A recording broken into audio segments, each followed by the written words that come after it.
Hey, this is Jeff with Operation St. Cyprian. I wanted to react to a video that was on Matt Fradd's YouTube channel a little bit ago with the person behind the website Shameless Popery. They were talking about basically unbroken apostolic tradition or unbroken church tradition and baptismal regeneration. And I'm not here to get into the reasons why I don't believe in automatic baptismal regeneration. I just wanted to kind of examine the argument they're using, and I wanted to show that there's a double standard, and I've been noticing in all my time doing interaction with Catholic apologists that there's a lot of double standards that they don't apply to themselves, and I wanted to point this out. So there's going to be a little bit that's interesting that I'm not going to react to in this clip about deism and Protestantism, and it's kind of a straw man argument, but it's interesting, and we might get to it at a later date, or maybe not. All right, let's get going. Yeah. One of the things you mentioned in here is a term coined by your friend Brian Cross, ecclesial deism. And here's how he defines it, and then I'll have you kind of explain it further. Ecclesial deism is the notion that Christ founded his church but then withdrew, not protecting his church's magisterium. So the idea, of course, with deism, as you know, but for our listeners, is that God sort of wound up the universe like a clock and then abandoned it. And sometimes Protestantism kind of tends to this idea of ecclesial deism. Can you explain that a bit more? Yeah, so like you just said, this kind of watchmaker God. You wind up the church, you set everything in motion, and then you just sit back and let whatever happen. And so if things get corrupted, if things go off course, if things break, you've got a non-interventionist God who doesn't really care enough to step in and fix it. Well, of course, no Protestant believes in that kind of God, at least since like the 18th century. Instead, you have this kind of view that God winds up not just the whole universe, but the church. He builds a church, he winds it up, he gives it the Bible, he lets it go, and then maybe he preserves the Bible from corruption, but he doesn't preserve the church from interpreting it heretically for centuries. Like, really, if you are going to hold to, for example, if you're going to reject regenerative baptism, which, again, not every Protestant does, but enough do, for instance, the Baptists. If you're going to say that, you're going to have to say everyone for 1,500 years didn't understand these documents that were written by the apostles. No one understood what God was revealing in the scriptures. And that seems like a huge indictment of God, right? Like, who is it? Wooden, the UCLA coach, who was an English teacher, who said there's a difference between I taught it and they learned it. And he was saying the mark of a teacher is not just that you said the words. The mark of the teacher is that someone actually understood what you were saying. And if you don't get to that level, you've failed as a teacher. And so to say no one understood the apostles' preaching means that the apostles failed, and it means that Jesus failed. Because all they left behind was a book that wouldn't be understood for centuries later, if at all. But Okay, there's a lot to unpack here, and there's a lot to go over. But I'm only going to focus on the one part. Was that we didn't understand baptism for 1,500 years. But in a earlier section in this video, you kind of hint at this.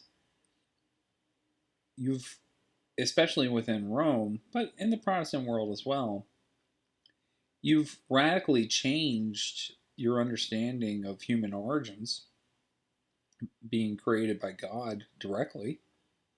And for that was even before the Christian era into the Jewish era. And that's okay. Why is that okay and not baptismal regeneration or changing our views on that okay? For where some people went, we're like, no, I'm not insane, and I know that this is wrong. And really, I think what it's done is and this kind of where this book stems from, it kind of has given us the opportunity to clarify the papacy, to rethink the papacy. I suppose there'll be some people who are, when I say rethink, I guess I mean on a lay level, not ecclesially, but there'll be some people who'll think, okay, all of this is just sort of like backpedaling, right? Like it's kind of like what we do with evolution. You'll say, someone will say, well, really, when you look at Genesis, it envisions the world being created over a period, and some people say, okay, this is just this. You're just re-looking at this through modern science, and you're trying to make it fit. And so I suppose there'll be some people who think we're doing that as well. But And on top of that, we have even going on in the modern, very modern, even a few weeks ago, at least starting with John Paul II, and definitely with Francis, with this change in the Catechism, a change on whether it's permissible to use the death penalty.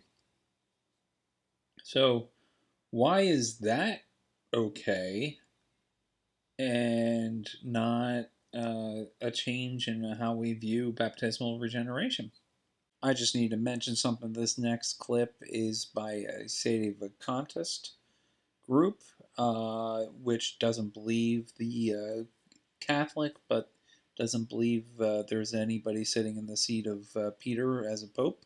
The reason why I'm using it is because it's accurate, not because I agree with everything that sedevacantists do. So I believe their critique is accurate. I wouldn't agree with their solution. So just wanted to preface that, and let's get into this next clip. In Fratelli Tutti, Francis condemns the death penalty again. He does so in an official and definitive fashion.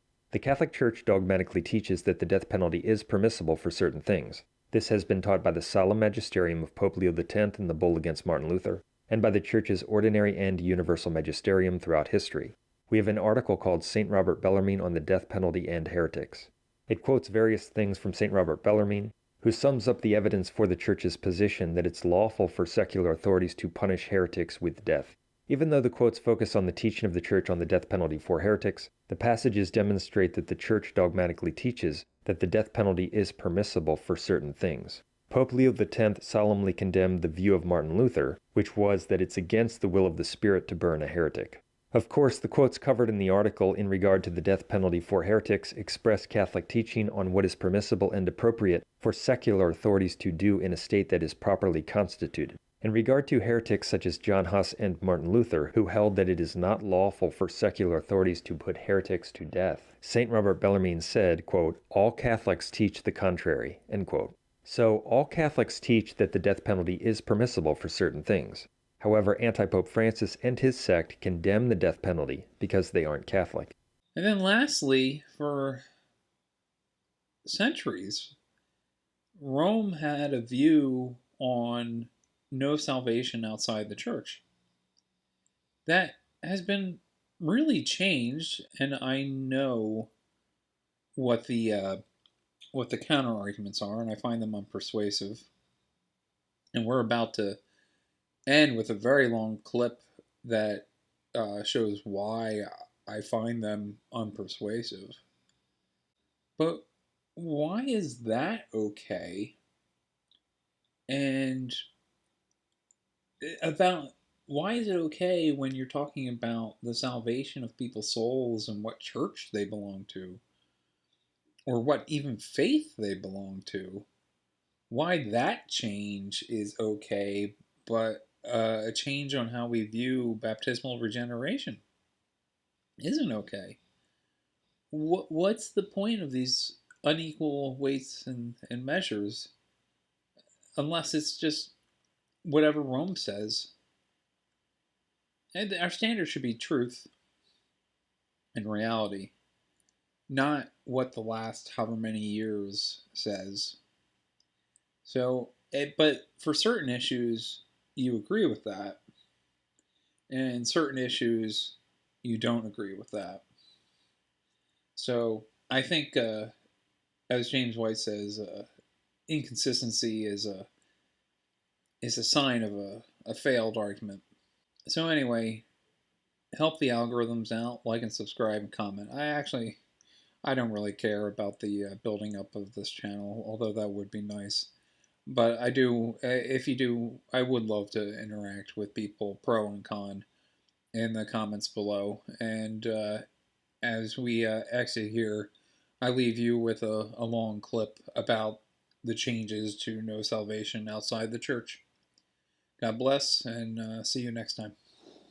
The pre-Vatican II understanding of extra ecclesiam nulla salus. First of all, I think one of the most important texts to go to is one by Innocent III.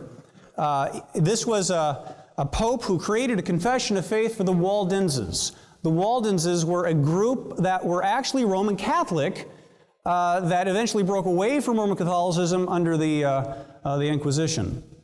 But before they did, they were charged with illegal proclamation, illegal preaching, basically. And they weren't heretics per se. There's no charge against them that would indicate that they believed aberrant teachings. And it really wasn't until after the Inquisition that they came out and started believing a lot of the things that we currently believe today as Protestants. And so they were more of a mild form of Protestantism, if you want to put it that way.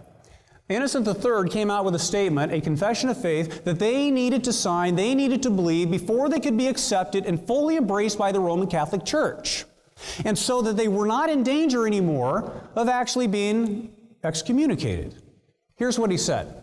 We believe, quote, we believe in our heart and confess in our mouth that there is one church, notice, not of heretics. The heretics being the Waldenses, or the Waldensians sometimes called. Not of heretics, but of the Holy Roman Catholic Apostolic Church. I just paused there for a second to put it in a side there.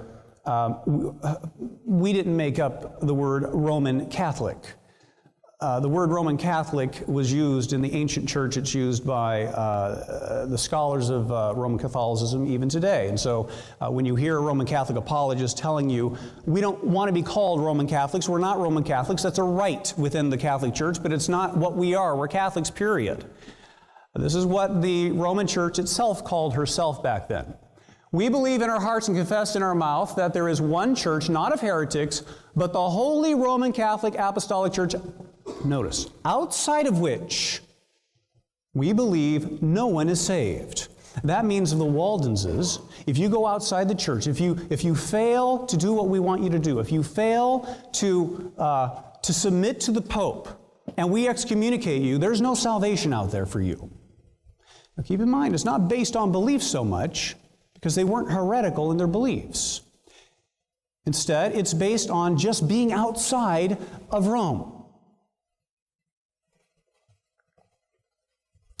A little bit later, in fact, just after the turn of the century, in 1215, we come to the Fourth Lateran Council. It's the same Pope, Innocent III, presiding over this council. And he adopts some of the language that he used earlier for this confession of faith for the Waldenses. And he says this, quote, there is but one universal church of the faithful, outside of which no one at all is saved. Now, just whom does this address? Is this talking about how it's normally explained today that, well, we're all really within the Roman Catholic Church in some way, and it's only those who are obstinate about it or who know in their heart that Rome is the true church and refuse to believe in it, those are the people that are outside the church. Here he says, we condemn all heretics. Now, keep in mind, this is after the Waldenses had separated from the church. The Cathari is on the scene at this time. There are a lot of other groups that are on the scene as well. And by the way, this is less than a century after the Great Schism. And so it's hard to avoid the fact that even the Eastern Orthodox were in mind here. We condemn all heretics, whatever names they may go under. It doesn't matter. They have different faces indeed, but their tails are tied together inasmuch as they are alike in their pride. And so we have a statement here. One of the most explicit, the first most explicit statements that you have to be in the bosom of Rome in order to be saved. This becomes even more explicit just about,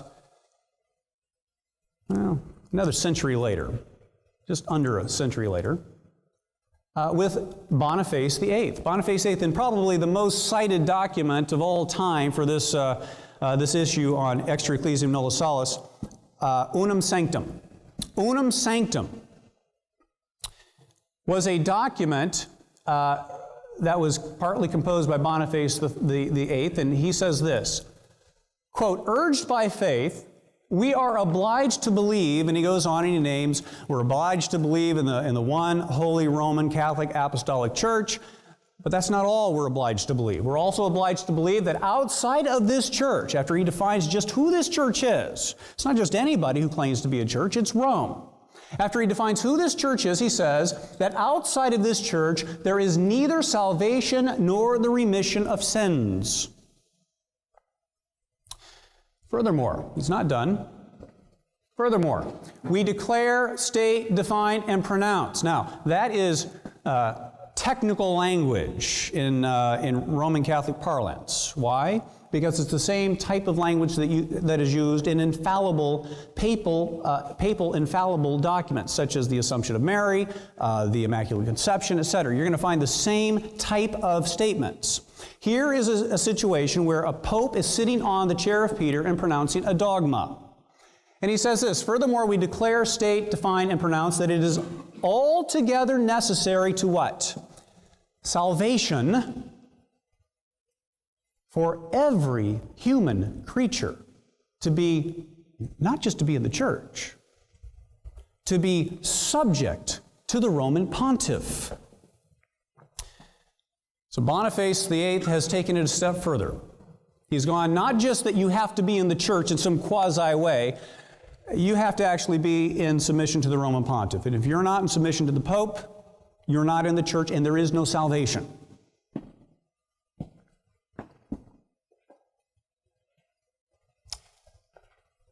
Another century later, Eugene IV at the Council of Florence adopts the same kind of language and reiterates the same idea. He says this, quote, the most holy Roman church firmly believes, professes, and preaches. Notice how similar that is to what Boniface just said.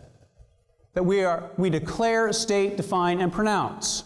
Here, the language is, we believe, profess, and preach. That none of those existing outside of the Catholic Church, none of those existing outside of the Catholic Church, well, who does he mean? Well, he doesn't, he's not ambiguous about it. Not only pagans, that is, those who don't believe in the true God, and here he probably has in mind the Muslims who were running around during that day. In fact, these documents specifically address Jews and Muslims and tell them how to dress, they tell them how to behave in a Christian society. He says not only of pagans, but also Jews, that is, those who believe in the true God, but don't accept the Messiah.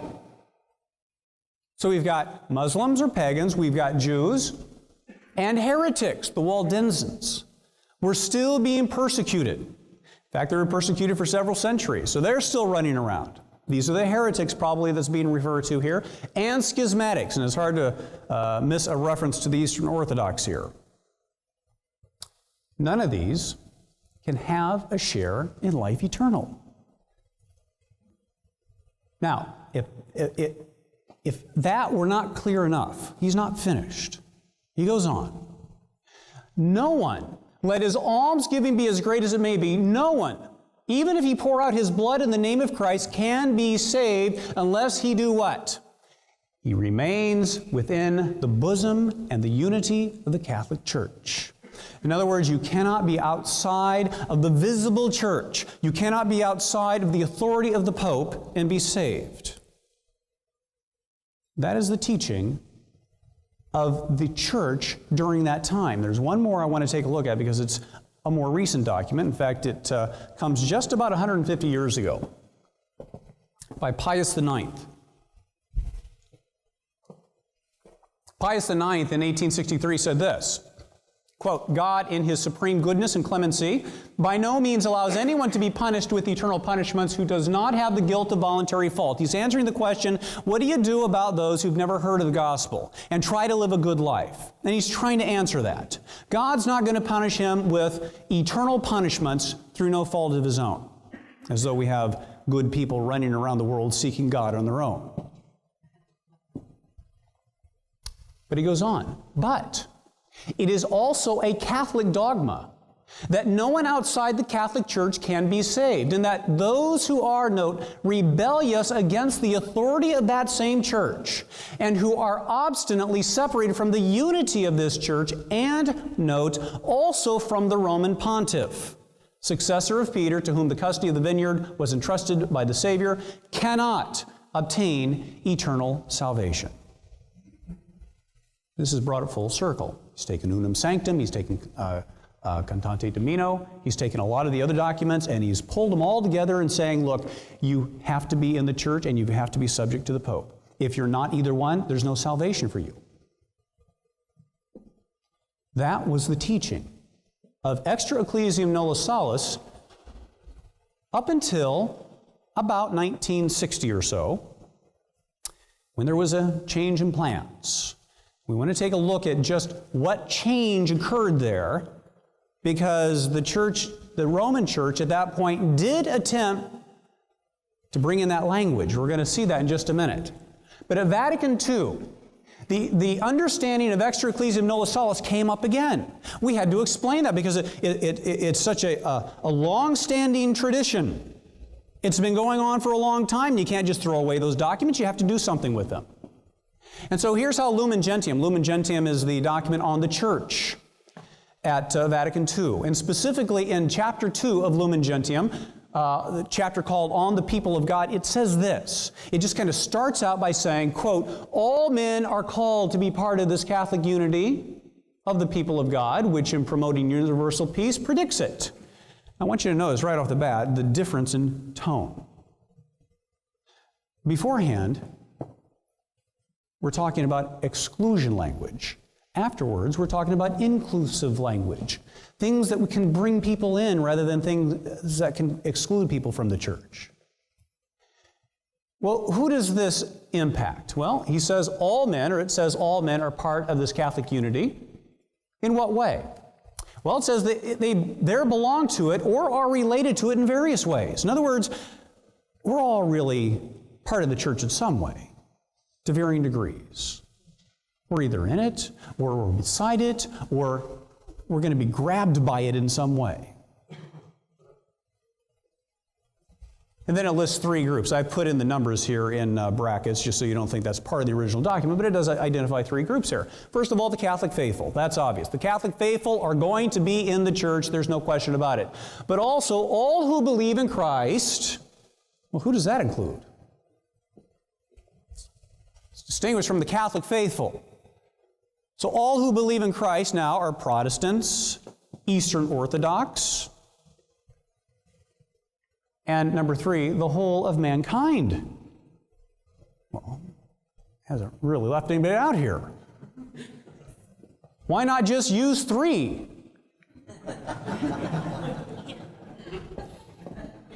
For all men are called by the grace of God to salvation.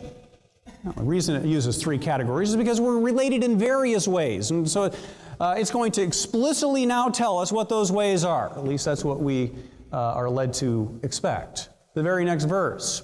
It begins by talking about this long-standing tradition of extra ecclesiam nulla salus and saying, look, this is a doctrine of the church. This tradition teaches that the church, now sojourning on earth as an exile, is necessary for salvation. So they're reaffirming the old language. It's necessary for salvation. Well, how so? How is it necessary? Well, Christ, present to us in His body, which is the church, is the one mediator and the unique way of salvation. In other words, Christ is the one mediator between man and God. And men have to come to Him to be saved. And it just so happens that the church is Christ's body. And so as Christ's body, men come to Christ through the church as through a door.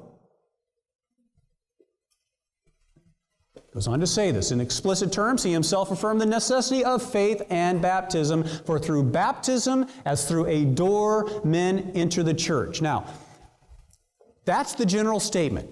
He is now going to, or it is now going to begin to delineate just who is included and who is not included. It's going to start with the bad news first.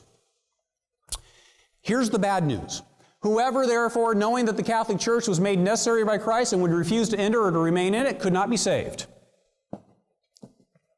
In other words, there's a category of people running around that know fully in their heart that Christ has established Rome as the church, as the one true church. They believe with all their heart that the Pope is the Holy Father. They believe with all their heart that this church is infallible.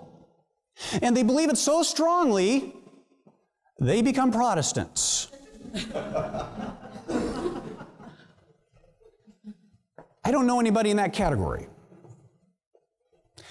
All the people that I know that have done that have become contributors to the next edition of Surprised by Truth. They haven't gone into Protestantism. And so that's the bad news. If you want to say it's bad news, there is a category that is not allowed in the church, but this category has exactly 0 people in it. What about the rest of them? Well, in relation to Protestants, Anglicans, and the Eastern Orthodox, here's what it says. Quote, the church recognizes that in many ways, I want you to notice the vagueness of the language that's used here. She's linked to them. What in the world does that mean? The church recognizes that in many ways she is linked with those who being baptized are honored with the name of Christian. That's Protestants, those are Eastern Orthodox, anyone who names the name of Christ and has been baptized. Notice, though they do not profess the faith in its entirety, and note well, they do not preserve unity of communion with the successor of Peter. What were we told before? What were we told prior to Vatican II? Weren't we told that no one can be saved unless he maintains unity in the church and unless he remains in the bosom of the Roman Catholic Pontiff? Now we're being told something different. We're being told it's okay, you can be in your own churches. In fact, Protestant churches are a means of salvation, according to the Catechism. They are consecrated by baptism, in which they are united with Christ. That doesn't sound like unum sanctum to me. Likewise, we can say that in some real way they are joined with us in the Holy Spirit, for to them too He gives His gifts and graces, whereby He is operative among them with His sanctifying power. We're okay, you're okay. We don't need to quibble over evangelizing each other. You're a means of salvation too. So He's taking care of the Protestants, He's taking care of the Catholic faithful. Who else is left? Oh yes, Jews and Muslims. Finally, those who have not yet received the gospel are related. There's that vagueness again. In various ways to the people of God. In the first place, we must recall the people to whom the testament and the promises were given and from whom Christ was born according to the flesh. That's the Jews. What are we supposed to do with them? We're supposed to recall them. I have no idea what that means. But I think we're going to get a hint about it in just a few minutes.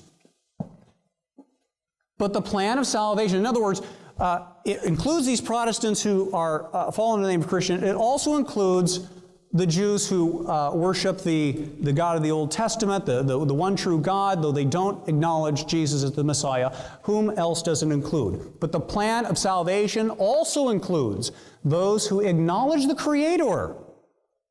So if you happen to believe in a God, you're in. What does it mean the plan of salvation includes? Does that mean they can be saved if we give them the gospel? Like the way that we would interpret that? Or does it mean that they are already saved? It would be no problem if all that's being said here is they can be saved if we take the gospel to them. They can also be numbered among the elect. So we need to get the gospel there. There's no argument there. But we're going to see that that evangelism aspect is saved for the final group.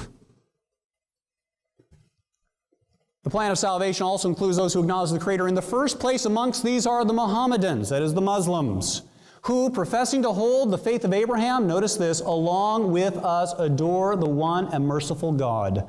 Yahweh has just been equated with Baal. The last I heard, Muslims don't worship a Trinity. The last I heard, they deny the Trinity. The last I heard, they deny the deity of Christ. And the last I heard, Roman Catholics still worship the Trinity. Not quite finished, though. We still have a couple more groups to fit in this plan of salvation. in relation to the pagans and the atheists. Quote, "Nor is God far distant from those who in shadows and images seek the unknown God." So we're no longer talking about just your average run-of-the-mill Muslim. We're talking about those who may be worshiping other kinds of gods. You know, the kind that the Israelites were guilty of idolatry if they worshiped them in the Old Testament.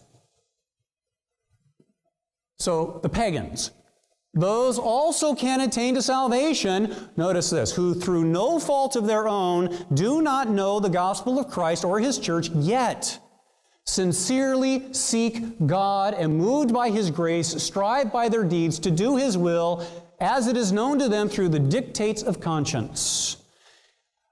If you just leave them alone and you just let the ones who really live a good life go, they're fine. They don't need to know Jesus Christ. There's no compelling reason to take the gospel to them. They're okay. They're in the plan of salvation. We now are starting to see what it means to be included in the plan of salvation. Obviously, if those who do not even know the one true God can be saved, the Jews can be saved, and the Muslims can be saved too, because they, according to Roman Catholic theology, at least worship the one true God. Notice this. Nor does divine providence deny the helps necessary for salvation to whom? To those who, without blame on their part, have not yet arrived at an explicit knowledge of God. The atheist. Those who just have, for some reason, it's just eluded them. That there's all kinds of stuff around that they can't explain. There are supposedly people running around that have never even conceived that there might be something called a God. These can be saved too. How? With His grace, they strive to live a good life. Christ is not needed. Faith is not needed. Baptism is not needed. Belief in the Trinity is not needed. Yeah, those are important aspects to Reformed Catholicism. Finally, here's the group that really needs help. Those that worship cows and sticks need some help. And so, but often men deceived by the evil one have become vain in their reasonings and have exchanged the truth of God for a lie, serving the creature rather than the Creator. Okay, so we have, I'm not sure how that would differ from those who are serving an unknown God or serving the Muslim God, but somehow it does. Or some there are who, living and dying in this world without God, are exposed to final despair. Wherefore, here's the only group that gets the gospel. Wherefore, to promote the glory of God and procure the salvation of all of these, and mindful of the command of the Lord, preach the gospel to every creature, the church fosters the missions with care and attention. These people need the gospel. The rest of them, they're included in the plan of salvation already. This is a far cry from extra ecclesiam nulla salus, taught before Vatican II.